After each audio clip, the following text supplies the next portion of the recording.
This looks so good.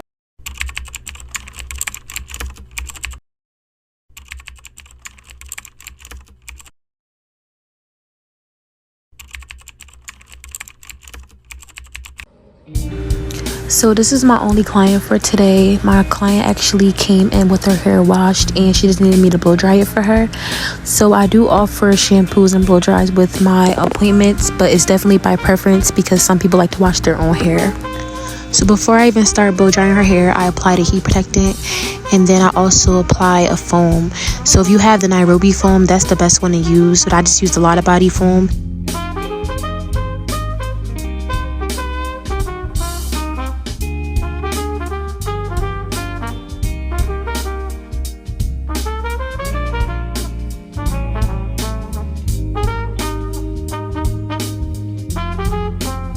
The blow dryer that I'm using here is the Revlon blow dryer from Amazon. I believe I paid like $45.99 or $50 for it, something like that. But it's really economical and I feel like it's a good blow dryer. You literally use it like a brush and you just brush to the hair and it gets through all the nooks and the crannies. But yeah, we love this blow dryer. It gets the job done.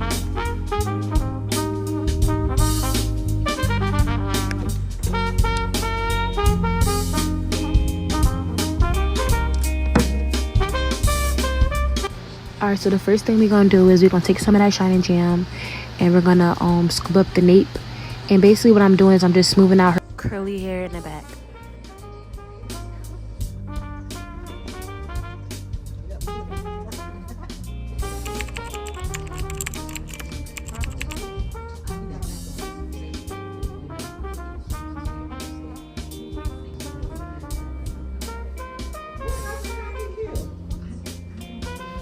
Alright, so after you finish sectioning off the hair, you're gonna start with your scoops. So I prefer the scoop parts when you do soft locks because I feel like it gives more of a natural feel versus doing the boxes. I feel like it's too uniform and the scoops are more organic. So when you do your scoops, you want to start in the middle because that's going to build the foundation for the other scoops around it.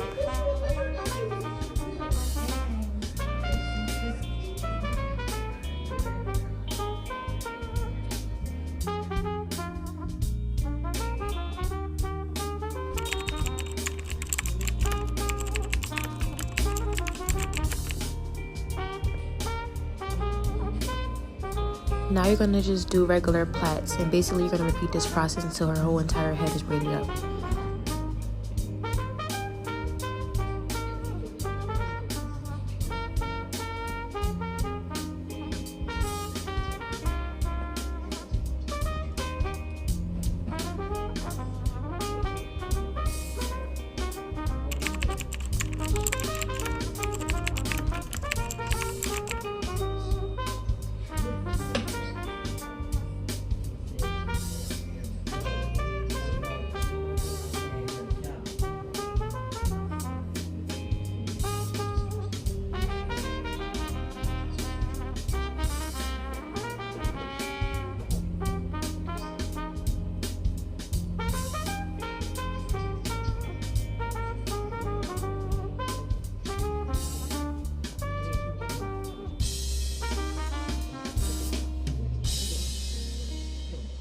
So now we're going to do the brick part method. So basically you're going to put the third part in between the first two parts.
Now you're going to apply mousse to all of the braids, and then you're going to wrap the hair with wrap strips around the edges in order to lay the braids down.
While my client was underneath the dryer, I ran to the hair store really quick to go get the hair to wrap around the locks.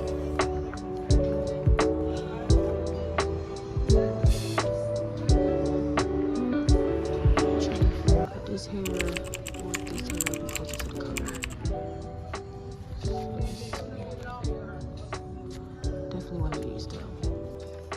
Yeah, I think this is it. So now for this part, you're going to need a crochet needle, and you're going to open up the little loop that's at the top of the lock. You're going to open up the lock, and you're going to take the crochet needle about 3 inches down from the braid, slide the crochet needle in, and hook the hair. So if you didn't understand that, just watch the video really close and you'll be able to get it.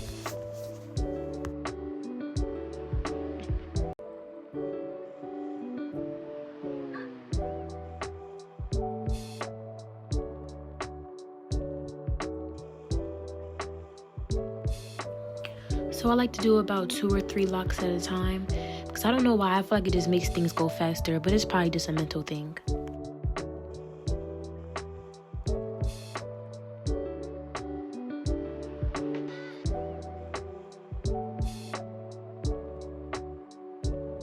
Okay, y'all, so remember the hair I went back to the store for? This is it. So this is like a crochet hair.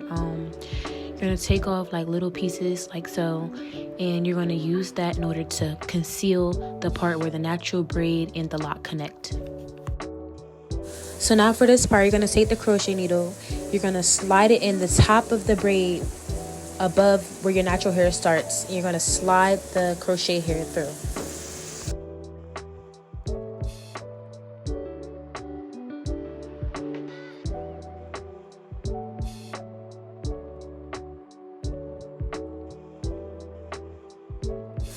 Now you're going to take the crochet hair and wrap it all the way down to the bottom, covering where the hair and the lock connects.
At this point, you're just applying more mousse so that way the braids aren't stiff. I said the braids, I mean the locks. So that way the locks aren't stiff. And then I'm going to put her back underneath for the dryer.